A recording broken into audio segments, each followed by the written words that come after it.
10 tahun yang lalu saat kita mendirikan PSI, Bro Raja Juli Antoni ini baru saja pulang sekolah dari Brisbane University kalau nggak salah, dari Australia, menyelesaikan PhD-nya, dan dia baru saja menjadi Direktur Eksekutif dari The Indonesian Institute,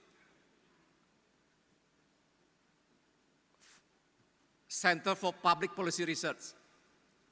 Mungkin baru 2 atau 3 bulan menjadi Direktur Eksekutif di Indonesian Institute. Tempat ini kira-kira 10 tahun sebelumnya, 2004, Direktur Research-nya namanya Anies Baswedan. Jadi bro kita ini, bro menteri kita ini jauh lebih keren lagi. Dia Direktur Eksekutifnya 10 tahun setelah Anies Baswedan menjadi Direktur Research di Indonesian Institute.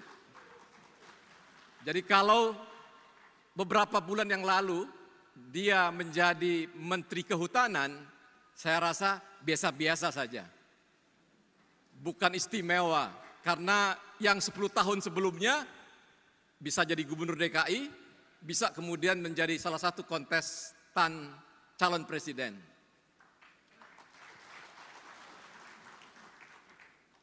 Yang berikutnya, Dewan Pendiri juga. Dewan Pendiri ini adalah orang-orang yang menginisiatifi awal berdirinya partai PSI ini. Dan saya harus sampaikan ketika itu, mereka biasa-biasa saja. Bukan orang yang hebat banget, orang yang baru pulang sekolah, dan kalaupun berkarir di tempat yang biasa-biasa juga. Kalau hari ini Bromen kita menjadi Menteri Kehutanan, itu berkat Partai Solidaritas Indonesia.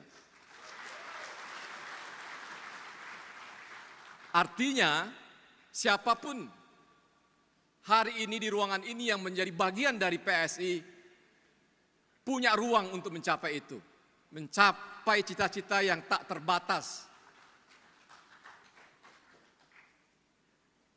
Pendiri berikutnya yang saya ingin sapa adalah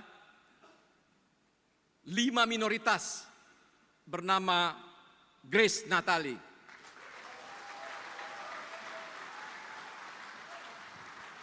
Saat kita dulu 10 tahun yang lalu memilih Grace sebagai primus inter pares di antara kita, sebagai ketua umum PSI pertama, kita meyakini bahwa partai di Indonesia akan tumbuh dan besar kalau dipimpin oleh tokoh besar. Tapi saat itu tokoh besar yang menjadi ilham kita, yang menjadi inspirasi kita untuk memimpin kita, yaitu Presiden Joko Widodo. Kalau kita datang dan meminta dia memimpin kita saat itu, udah pasti ditolak mentah-mentah. Karena itu kita tahu diri, kita bilang, saya katakan kepada para pendiri, sudahlah, kita mulai dengan apa yang kita punya dulu. Percaya sama saya, sewaktu-waktu saya bilang. Dan itu nggak akan lama, 5 atau 10 tahun ke depan. Orang yang kita idam-idamkan itu, orang yang kita anggap sebagai inspirasi kita dalam berpolitik, yaitu Pak Joko Widodo, pasti akan menjadi bagian dari keluarga besar kita.